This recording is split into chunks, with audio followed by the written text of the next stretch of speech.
இந்த police மேனும் heroine கிட்ட அப்பதான் சொல்றான், என்ன ஞாபகத்துக்கு இல்லையா அன்னைக்கு நம்ம மீட் பண்ணுவோமே வேலண்டைன்ஸ் டே அன்னைக்குன்னு சொல்றான். ஹீரோயின் கொஞ்ச நேரம் யோசிச்சுட்டு, ஓ நீயா தானே பார்த்தேன், எங்கேயோ பார்த்த மாதிரியே இருக்கு, நீங்க போலீஸ்காரரா, பரவாயில்லையே, அன்னைக்கு ரொம்ப அவசர அவசரமா இருந்ததுனால உங்கள்கிட்ட மன்னிப்பு கேட்க முடியல, சாரி ஆக்சிடென்ட் பண்ணிட்டு இருப்பேன் அப்படின்னு சொல்றா. அந்த போலீஸும் அதுக்கு அதெல்லாம் ஒன்றும் இல்லை கவலைப்படாதீங்கன்னு வீட்டுக்கு கூட்டிட்டு போய் விட்டுடுறான். அன்னைக்கு நைட்டு ஹீரோயின் சோயினியோட அம்மாவையோ ஒரு ரூம்ல படுத்துக்கோங்கன்னு சொல்றா. ஆனா சோயினோ இல்லை நானும் எங்க அம்மா ஹால்லே படுத்துக்கிறோம், உங்களை ஒன்றும் டிஸ்டர்ப் பண்ண நாங்கள் விரும்பலன்ற மாதிரி ரொம்ப சீன் போடுறா. ஹீரோயினுக்கு அது புரியுது, சரி நீங்க ஹால்லே படுங்க, அவளும் போய் படுக்க போயிடுறா. அடுத்த நாள் காலையில் ஹீரோயின் அம்மா ஏந்துக்கிறதுக்கு முன்னாடியே சோயினோட அம்மாவுமே சாப்பாடுலாம் செஞ்சு வச்சிடுறாங்க. ஹீரோயினுக்கு அன்னைக்கு காலையில வந்த கனவுல ஹீரோ அவளை கிஸ் பண்ண வர மாதிரி கனவு கண்டிருப்பா. அதை ஏந்துட்டு என்ன இப்படிலாம் கனவு வருதுன்னு வெக்கப்பட்டுக்கிட்டே வெளியில வரா. அப்போ ஹீரோயினோட அம்மா, நீங்க கவலைப்படாதீங்க, அந்த ப்ராசிக்யூட்டரை சொல்லி அப்படின்னா அந்த கேஸை ரீஓபன் பண்ண சொல்லலாம், கண்டிப்பா உங்களுக்கு நியாயம் கிடைக்கும்னு சொல்றாங்க. ஹீரோயினும், நானும் பேசிட்டேன், அந்த ப்ராசிக்யூட்டர் கேஸை முடிக்கலையா, இன்னும் உங்க சீனியர் கிட்ட எல்லாம் சொல்லலையா, அதனால கண்டிப்பா நம்ம வாதாடலாம், நீங்க கவலைப்படாதீங்கன்னு ரொம்ப பாசிட்டிவா பேசுறா. ஆனா சோயுமே அந்த ப்ராசிக்யூட்டரும் அந்த அட்டார்னியும் ஒரே ஆளுங்க தான், ரெண்டு பேருமே உதவாக்கறீங்க அப்படின்னு ஹீரோவை பத்தி ரொம்ப தப்பா பேசிட்டே இருக்கா. இதனால ஹீரோயினுக்கு ரொம்ப கோவம் வந்துருது. ரெண்டு பேரும் சண்டை போட்டுட்டு அங்க வந்து போயிடுறாங்க. ஹீரோட வீட்லயுமே சியோன் ஹீரோ கிட்ட பேசவே மாட்டான். ஹீரோவும் சமைக்கிறன்ற பேர்ல கையை வெட்டிக்கிறான். அதுக்கப்புறம் போயிட்டு பேண்டைட்லாம் வாங்கிட்டு அப்படியே நடந்து போறான். அப்ப ஹீரோயினை மீட் பண்றான். அப்ப ஹீரோக்கு தலையில அடிபட்டு இருக்கிறதும் கையில வெட்டுப்படுறதையும் பாக்குறா. பார்த்துட்டு அவசரமா அங்க வந்து ஓடிடுறா. இவனும் ஒரு காஃபி ஷாப்புக்கு வந்துட்டு அவனே கஷ்டப்பட்டு பேண்டைட் போடுறான். ஹீரோயினோட கண்ணாடி ஃபாக் ஆயிடுது. அதனால அவ தெரியாம ஒரு ஆளை இடிச்சிடுறா. அப்பதான் ஹீரோ கவனிக்கிறான் ஹீரோயின் அவளுக்காக பேண்டைட்லாம் வாங்கிட்டு வந்திருக்கான்னு. உடனே அவன் வாங்கிட்டு வந்தது எல்லாத்தையுமே பேக்குள்ள மறைச்சு வச்சுட்டு ஹீரோயினை கூட்டிட்டு வந்து பக்கத்துல உட்கார வைக்கிறான். ஹீரோயினும் ரொம்ப அக்கறையா மெடிசன்லாம் எடுத்து போடுறா. அப்போ ஹீரோ, நான் என் தம்பி எவ்வளவு கஷ்டப்பட்டு காப்பாத்திருக்கேன், ஆனா அவனுக்கு கொஞ்சம் கூட நன்றியே இல்ல, கலையில என்கிட்ட எவ்வளவு சண்டை போட்டான் தெரியுமா அப்படின்னு சொல்றான்.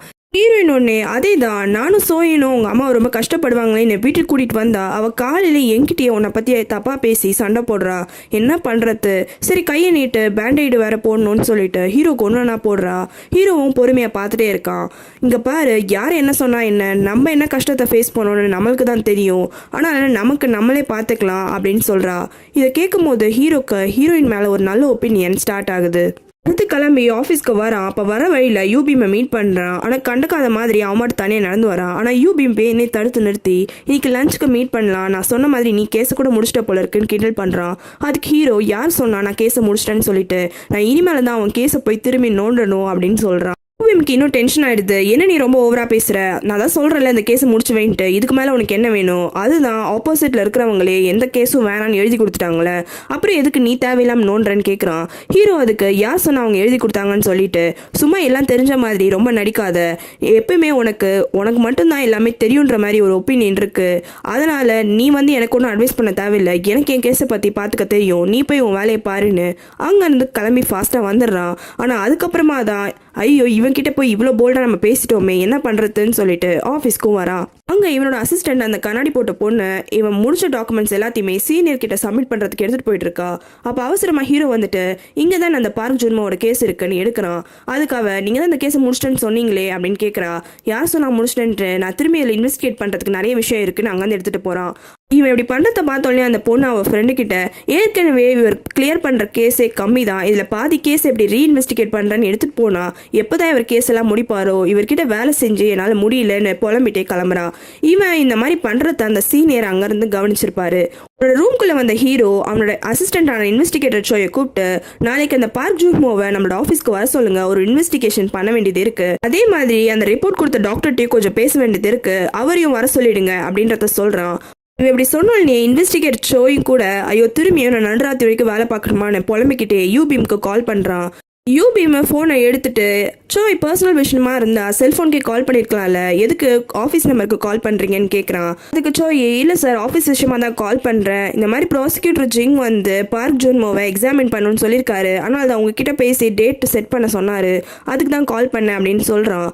அவன்கிட்ட ரொம்ப கூலா, எதுக்கு இந்த மாதிரிலாம் பண்ணுறீங்க, நானும் கேச முடியுங்கன்னு சொல்கிறேன், உங்களுக்கு தான் தேவையில்லாத தலைவலிலாம் பண்ணுறாரு அவர், எனக்கு புரியுது, நான் என்னென்னு பார்க்குறேன் அப்படின்னு சொல்லிட்டு ஃபோனை வச்சிடறான். இருந்தாலுமே யூபிஎம்க்கு ஜெய்சான் இப்படி பண்ணது ரொம்ப கோவம் வந்தது. கோவத்தில் கத்த ஆரம்பிச்சிடறான். இங்கே ஹீரோ ஆஃபீஸில் வேலை செஞ்சுட்டு இருக்கும் போது அந்த கண்ணாடி போட்ட அசிஸ்டன்ட் வந்துட்டு, இந்த மாதிரி சீனியர் உங்களை அவரோட ஆஃபீஸ்க்கு கூப்பிட்டாருன்னு சொல்கிறா. இவனும் ரொம்ப பதட்டமா கண்டிப்பாக திட்ட தான் போகிறாருன்ட்டு அங்கே போகிறான். உள்ள கூப்பிட்டு அவரும் ஃபர்ஸ்ட் நார்மலாக தான் பேச ஸ்டார்ட் பண்ணுறாரு. அதுக்கப்புறமா எதுக்கு அந்த பார்க் ஜூன்மோட கேஸையை பிடிச்சிட்டு இருக்க, நார்மலான அசால்ட் கேஸ் தானே, அவங்க ஒய்ஃபுமே எந்த கம்ப்ளைண்ட்மே தரலன்னு சொல்லிட்டாங்க, அப்புறம் எதுக்கு நீ இன்னுமே அந்த கேஸை வச்சிருக்கேன்னு கேட்குறாரு.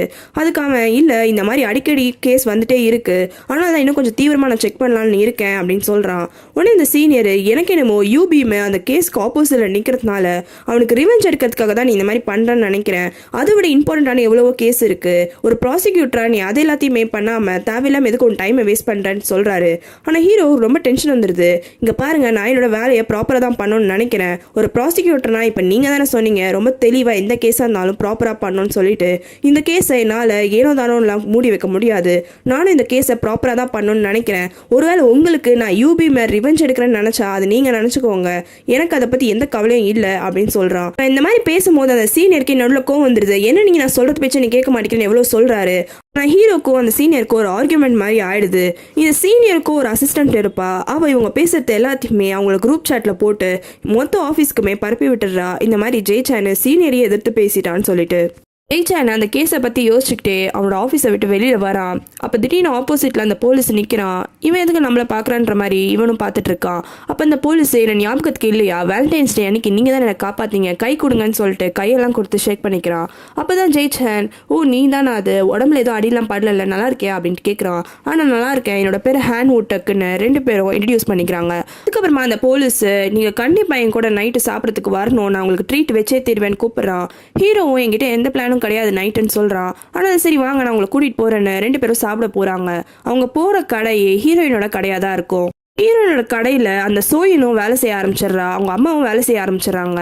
ஹீரோயின் நீ எதுக்கு இந்த மாதிரிலாம் பண்ற, போய் படின்னு எவ்வளோ சொல்லி பார்க்குறா. ஆனால் சோயினு கேட்க மாட்டேங்கிறா, நான் ஹெல்ப் பண்ணுவேன்ட்டு அடம் பிடிச்சிடுறா. மறக்காம ரெட் லோட்டஸ் தமிழ் சேனலுக்கு சப்ஸ்கிரைப் பண்றேங்க. உங்களுக்கு வேற சீரிஸ் பார்க்கணும்னா கமெண்ட்ல சொல்லுங்க.